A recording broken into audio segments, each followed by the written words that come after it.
Corvette Z06, and it's truly amazing. It has a naturally aspirated V8 with 670 horsepower. It does 0 to 60 in under 3 seconds, and pricing is surprisingly reasonable, not that you will ever be able to get one at sticker. This is the most thrilling Chevy Corvette ever made, and today I'm going to review it and show you all of the quirks and features.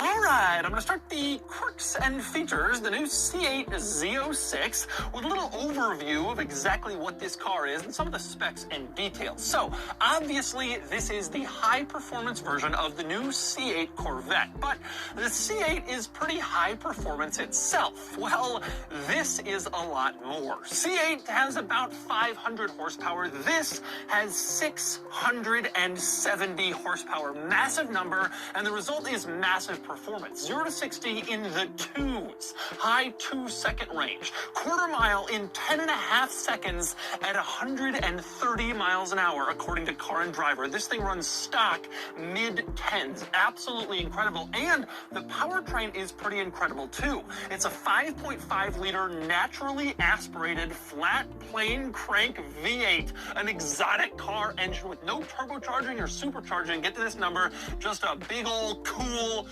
engine. Now, this is usually where I'd rev it up for you so you can hear it, but unfortunately this is one of those stupid cars that won't let you rev past 3,000 RPM if it's stopped, so you'll just have to hear it when I drive it later, but it sounds amazing. Take my word for it. Great sound, great performance. It really is incredible, except for the fuel economy. 12 miles per gallon in the city, 19 miles per gallon on the highway, for a total of 14 miles per gallon in combined city and highway driving, according to the EPA.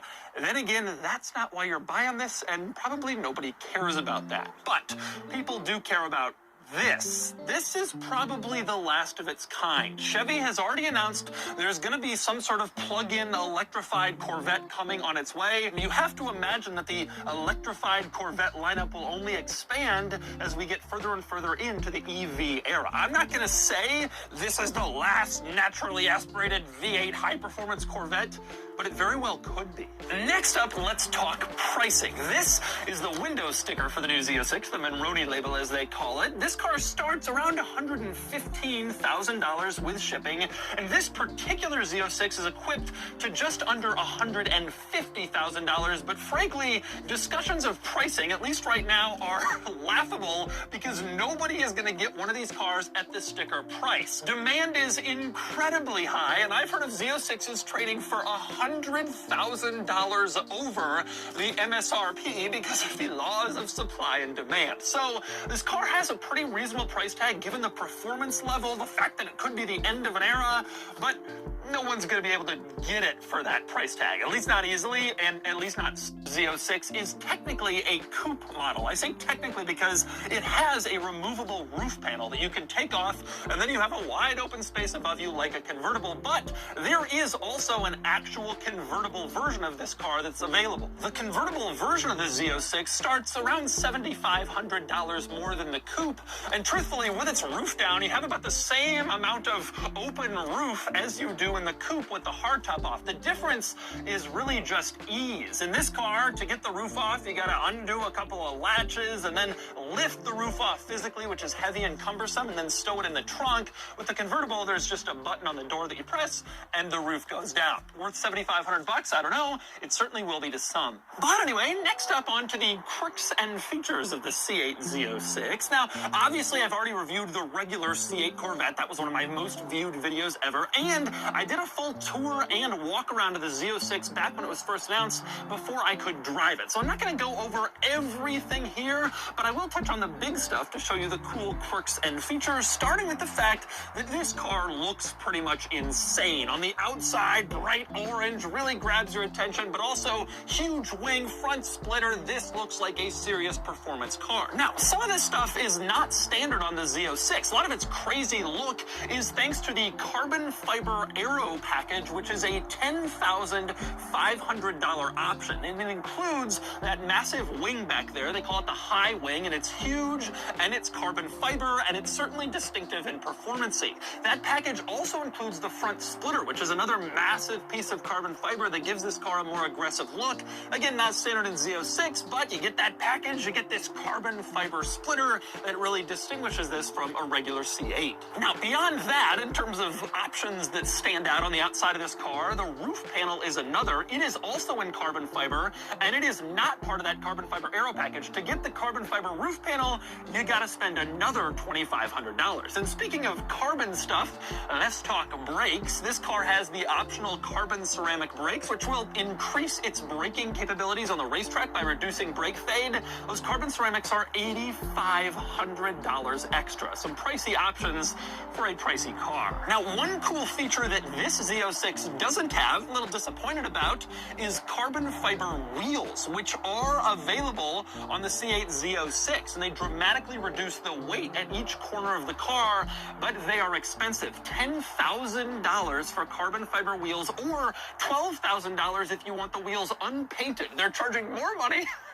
for no paint, but that's what you want, because then you can see the carbon wheels and they look incredibly cool. This car doesn't have them, but they are available. But beyond the optional stuff, there are a lot of other changes to the Z06 that help set it apart on the outside from the standard C8. Up front, you have a completely different front fascia than a regular C8. It's sportier looking with larger openings, more aggressive angles intended to help set this car apart from the regular car. On the side, probably the easiest way to tell apart the Z06 from the standard model, well, for one thing, the Z06 badge, but in case that's been removed or you can't tell, this trim panel on the side is completely different on the Z06. It's larger, it's longer, it has a totally different shape than what you see in the regular C8, which you can see here. Totally different look on the side that really helps distinguish the Z06. And frankly, the Z06 is wider. This bulges out further. Hard to tell if you're not looking at the cars next to each other, but the Z06 does have a bulgy, wide side air intake panel here to bring even more air into the engine than the standard car. And the Z06 is more aggressive in back as well. For one thing, these panels here below the brake lights are wider and longer in the Z06, distinctive from the regular C8, but probably the biggest change back here is the quad exhaust. The standard C8 has quad exhaust, as you can see, but they're placed over in the corners on the sides of the rear end. And the Z06, 4 exhaust pipes right in the middle. That's a real distinguishing feature compared to the standard C8 for the Z06. And like I said, I would love to rev for you, but you can't rev it past 3,000 when it's parked, which is very annoying, but I can't wait to drive it when you hear it. Now, a couple of interesting Easter eggs worth noting on the outside of this car. For one thing, the rear glass. If you look at the upper part, you can see it fades from like black trim to glass, but that fade isn't just anything. It's little Corvette logos fading from small to large, which is kind of cool. Now, at the base of that rear glass, you can see it says like 70th anniversary of the Corvette. I assume this will be on all 2023 models, a nice distinguishing feature for the 23s if you can see the back glass. And speaking of little Easter eggs on the glass, at the base of the windshield on the driver's side, it says Team Corvette, to remind you who built this car. And next we climb inside the new Z06, where there are surprisingly few changes in here compared to the standard car. Open up the door, you have Z06 on the door sill, as you can see, gets you excited, and get behind the wheel and you have Z06 at the base of the steering wheel, so you're having some special experience. Worth pointing out though, this steering wheel is the same one from the regular car, weirdly shaped, and that's one of the quirks of the C8, this bizarre wheel, now with Z06 at the bottom. Now, when you sit down in this car, you do sit in tight sport bucket seats that help grip you, keep you in place on the track, but these seats are available on the standard C8 as well. There are options on that car and there are options on this car. They call them the GT2 bucket seats, and they're pretty great. Now, aside from that, the Z06's interior not really that distinctive from the standard C8, but that means it has all of the interesting quirks of the C8's interior, the most unusual of which is probably this giant row of controls in the center of the interior. These are your climate controls, and it's just a long row of switches and buttons. At the top, you have a temperature control, and you also have a temperature control at the bottom, as you can see. The top is for driver temperature, the bottom is for passenger, and that trend kind of continues throughout these buttons. You got heated and cooled seats, top for driver, bottom for passenger, and then the stuff in the middle applies to both. This is a very odd way to display the climate controls, but that's what they've done in this car. Also unusual here is the gear selector. As you can see, not your typical arrangement. To get into drive, you pull back on this little D lever. To get into reverse, you pull back on the R level. Park and neutral are buttons in between them, and then M for manual at the bottom. Kind of strange. Also kind of strange is the dial to the right of the gear selector. You're thinking that's the infotainment system control. No, it's actually the drive mode dial. You twist this large central dial, and its only function is to change the drive mode. Now, you have several different drive mode options in this car, and when you change them, it also changes the gauge cluster display, which is cool. The regular mode, which they call Tour, has a fairly standard gauge display, as you can see, but you turn the giant center dial and get into Sport, and then the gauges change to look like this: sportier, more aggressive, more red, giving you more performance information. The best one, though, is if you go into Track. Twist the dial one more time. Now you're in track mode, and the gauge cluster totally changes. You have your RPMs displayed huge at the very top. Your gear is now prioritized instead of your speed, since your speed doesn't really matter on the racetrack. And you have a few little widgets over to the side that give you important information you might want to know on the track. I especially like that it shows tire temperature here. It doesn't give exact readouts, but it does say cold to let you know the tires are still cold, which is obviously very useful info on the track. Nice to see it incorporated into the gauge cluster. Now, worth pointing out, there is one more special drive mode that is not contained in your central dial, and that is Z mode, which is accessed on a button on the steering wheel. You can see here it says Z, and if you push it, it goes into this special Z mode, which is essentially just a configurable drive mode that you can fully adjust. The thinking here is that instead of having you twist the dial to go into your individual mode, just tap the steering wheel and boom, you're in your custom mode in a heartbeat. I also love the fact that the Z on the button lights up when you press it, and then it turns off when you get out of Z mode. That's a very cool little touch, instead of just a little light in the gauge cluster. But anyway, other quirks and features in this car. For one thing, the glove box up on the passenger side. To open it, there's a little button between the climate vents over here. You push it and it opens, which is kind of strange. Also unusual in terms of buttons is getting out of this car. You don't have a traditional door handle, instead a button. You press it and an electronic popper releases the door, and then you open it the rest of the way and climb out. Now, in case the electronic popper fails, you do have a manual door release as a backup. It's located on the floor. You just pull it and then it mechanically opens up the door. No popper involved. And by the way, on the subject of the key getting in and out of this car, just a standard Corvette key, as you can see. Nothing special for the Z06. Got a couple Corvette logos, a lot of buttons. You do have a remote starter, but nothing too different from the standard C8.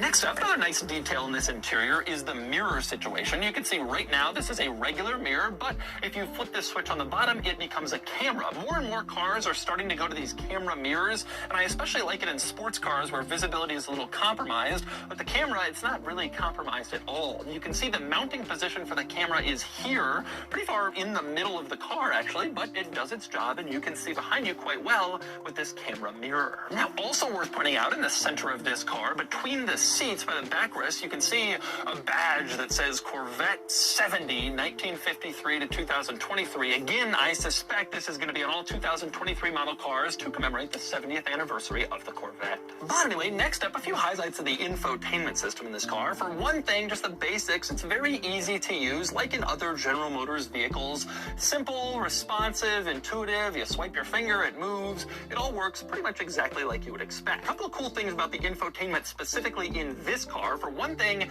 has the performance data recorder. You can go in here and turn on the performance data recorder feature and record your racetrack laps and set them to time. So you can watch the time and the lap overlaid with each other, so you can see, oh, I didn't get that corner fast enough or whatever, and compare your lap times in videos, which is a pretty neat idea. Worth pointing out, in the gauge cluster, you also have a few displayable performance metrics. Over here, you can measure your 0 to 60 time, which is kind of neat, and you can see your G-forces and a few other performance things. So some performance measuring tools in this car's screens. One other thing I love love about the infotainment screen is the easy access to the camera. You have a button here in the center that says front with a camera. You press it and it pulls up the front camera instantly. That's really important for a car like this because it's super low and that front splitter, carbon fiber, expensive to replace. So you want to be able to easily see your front splitter and where it is without having to go into some menu screen for cameras. So having that button there makes it really easy to park on a high curb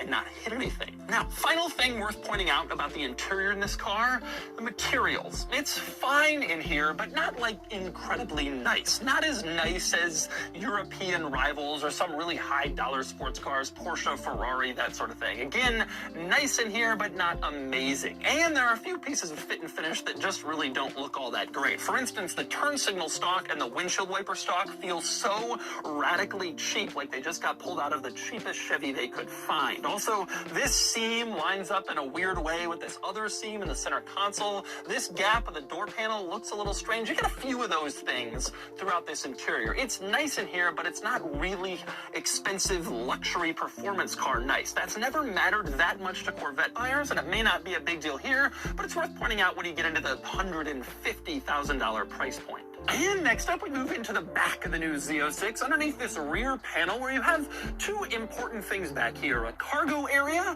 and the engine. I'm going to start quickly with the cargo area. Yes, this can fit the roof panel. I took it off and put it in there when I reviewed the C8 originally. It does fit, but it requires some special placement and lining up and finagling, and it steals all your cargo room when it's in there, so you got to be real sure you want the roof off. Now, this cargo area also will hold a set of golf clubs, which is important to Corvette buyers, of course. The size of the cargo area is great. It adds practicality to this car, and it's nice to see, although I've always felt that that's the one thing that kind of messes up the C8's design. You can clearly tell on the outside, the car is a little wider and bigger in back than it probably should be, presumably to accommodate this cargo area back here. But I still think the C8 looks amazing even with that, and the practicality is nice. Now, the engine, like I mentioned before, naturally aspirated V8 flat plane crank, 670 horsepower. I'm not going to go through it all again, but it is awesome. Mid-mounted, of course, like all new C8 Corvettes, and you have a little badge, a little plaque from the person who built this engine, as you can see,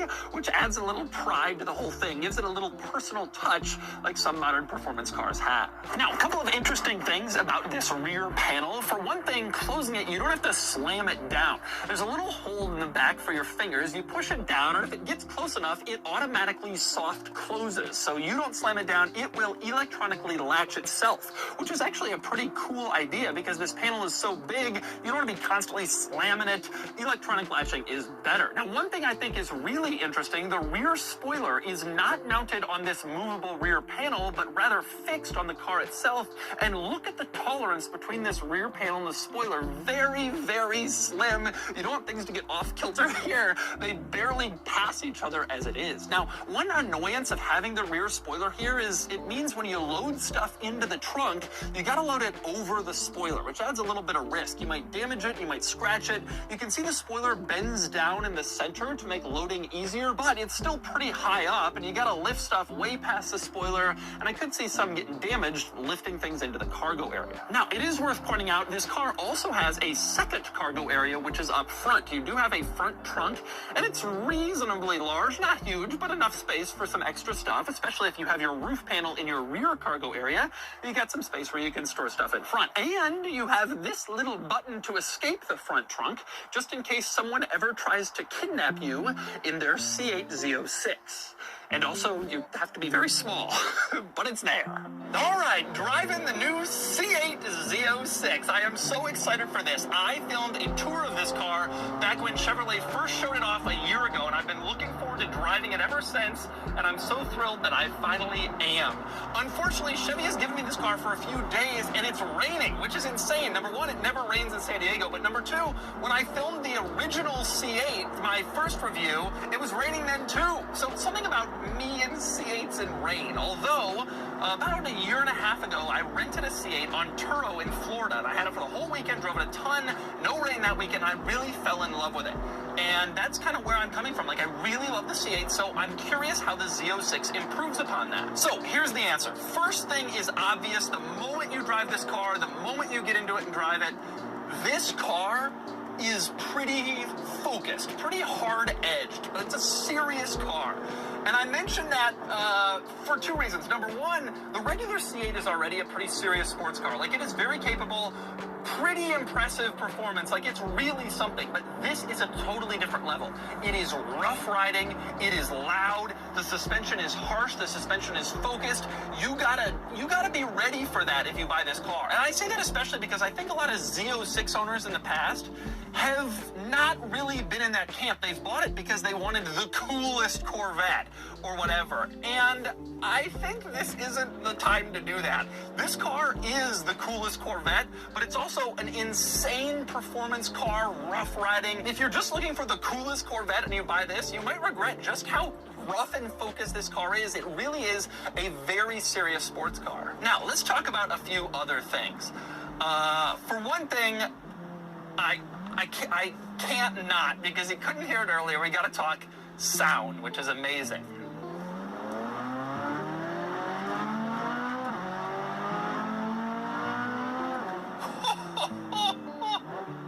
Oh, yeah.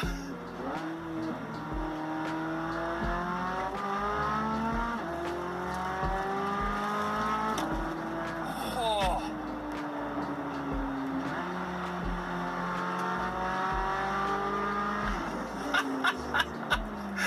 There's so many things to love about this car. So let's talk about that sound for a second. Flat plane crank V8 sounds absolutely incredible. Really, really amazing at all RPMs, pretty much everywhere. Another cool thing about the engine, in addition to the sound, which really is a highlight of this car, another cool thing is it's not supercharged or turbocharged, this powertrain. And that's unusual in the modern era where so many cars are. And the reason I find that especially cool here is by not turbocharging, you're kind of taking us back to a different era with the way an engine feels. And the power delivery is so linear. The torque delivery at pretty much any RPM is there. It's not like a lot of new turbocharged performance cars where you gotta gear down a couple times and go get the power. And usually that's fine because they're dual clutches and you can do it easily, but in this car you don't have to. There's always torque, there's always power because of this, because very few cars are like this anymore. Now, acceleration, next thing to talk about, absolutely brutal, unbelievable, incredible acceleration. 0 to 60 in high twos, it feels every bit that fast. I've done that 0 to 60 time before in some electric cars. Those cars feel even more insane because of the way that they deliver power, which is like instant at the very beginning. Power just is thrown at you. This car has to build it, but it still feels unbelievably fast to a level that's almost hard to describe compared to basically any other car. Handling is also fantastic. The precision of the steering is unbelievable. It's pretty much on the level of performance of supercars. This, whether you want to call this a supercar or not, it certainly feels like one when you're driving it, but I know it's not going to have like the production rarity and the brand name and all that, but it has the sound, it has the feel, it has the immediacy of the steering. The steering precision is unbelievable in this car. Incredibly fast, changes directions tremendously quickly. I drive a lot of sports cars that try to emulate that steering precision that supercars have, and this is maybe one of the very first that I've encountered that like really has supercar level steering precision. And it's not just that, it's the handling too. This car is absolutely stuck to the ground and it performs unbelievably well around hard corners. It doesn't blink an eye when you go hard. It feels stable, it feels settled, it makes you feel like you know what you're doing. I think some people might get into trouble there because they will only find out what they don't know once they are in a hard corner going fast. But this is a really, really capable car that gives you that feeling of confidence. Now, as for drawbacks of this car, my only one really relates to the pricing. Compared to a regular C8, I'm not entirely sure that it's worth the massive price jump. Now where Chevy has it priced, I think is right, which is like a C8 is like 90 grand or 70 grand, and this is like 110, 150. But where the market has it priced, I'm not so sure. I think that these cars are going to be trading for $50, $75, $100,000 over sticker, and given the excellent performance of the standard C8, I just have trouble getting there mentally. I'm just not sure that this car is that much better than a regular C8. Given where Chevy has them priced, I think it's totally reasonable, and especially because regular C8s are starting to come down in price in the used market, you can pick one up 70 to 90,000 pretty easily. But given where the market will transact, I'm not sure this car really justifies that price point. So there you go. That's my take on the C8 Z06, a truly unbelievable performance car, one of the all-time greats. I love it. And it's going to be too focused and too hard-edged for some Corvette buyers. But if you want the best, this is supercar performance from a Corvette. So that's the new 2023 Chevy Corvette Z06. This is an amazing car with amazing performance and, well, amazing everything. And I'm thrilled that I had the chance to review it. And now it's time to give the new Z06 a Doug score. And the Doug score is here, 66 out of 100, which places the new Z06 here against some rivals. It does exactly what you might think. Amazing weekend score, beating out the new 911 Carrera S, the Cayman GT4, the Nissan GTR Nismo, and the regular C8 Corvette. But the daily score is lower because the new Z06 is a compromised car with a harsh ride and technology that's decent but not amazing. Overall, I really think this is the best Corvette yet. Just be prepared for a focused car with a pretty stiff market price tag.